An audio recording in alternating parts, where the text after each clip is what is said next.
Le récit des 3 tentations de Jésus au désert est bien connu. Le diable commence par lui proposer de changer des pierres en pain afin de prouver son origine divine, à quoi il répond que l'homme ne vit pas de pain seulement, mais de toute parole qui sort de la bouche de Dieu, ce qui est une citation biblique.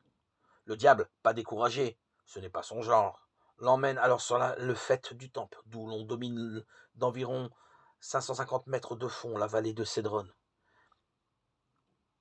et le met au défi de se jeter au sol, car, dit-il, il est écrit que Dieu commandera pour toi à ses anges, et ils te porteront dans leurs mains, de peur que tu ne heurtes ton pied à une pierre. Le diable connaît les Écritures puisqu'il fait ainsi référence à un psaume. Et Jésus lui répond par un autre extrait du Deutéronome. Tu ne tenteras pas le Seigneur ton Dieu. Troisième tentative, le diable persévérant enlève Jésus jusqu'au sommet d'une très haute montagne, lui montre tous les royaumes du monde et leur gloire, et il lui promet à condition qu'il veuille bien se prosterner devant lui. À quoi Jésus réplique par le très célèbre « Retire-toi, Satan, va des rétro Satanas ». Nouvelle citation du Deutéronome à l'appui, le Seigneur ton Dieu, tu adoreras, et à lui seul tu rendras un culte. L'abondance des citations bibliques confirme ce que laissaient pressentir les chiffres. Il s'agit bien d'une sorte de parabole. D'ailleurs, puisque cette triple tentation n'a eu dans le désert aucun témoin, il faudrait supposer que Jésus en ait fait ensuite confidence. Or, quand c'est le cas, les évangélistes le précisent, mettent ses propos dans sa bouche.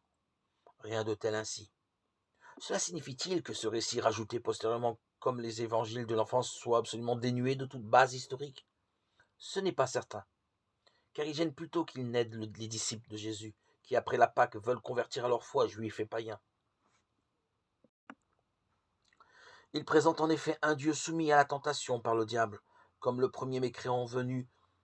Pour des juifs, c'est tout à fait inacceptable, c'est un scandale. Pour beaucoup d'autres aussi, bien sûr. Si Matthieu et Luc en parlent quand même, ça ne peut donc être que parce qu'il s'est passé vraiment quelque chose.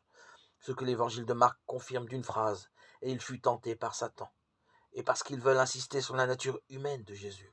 Ils souhaitent aussi, semble-t-il, répondre aux accusations des pharisiens lui reprochant sa connivence avec Belzéboul, le prince des démons.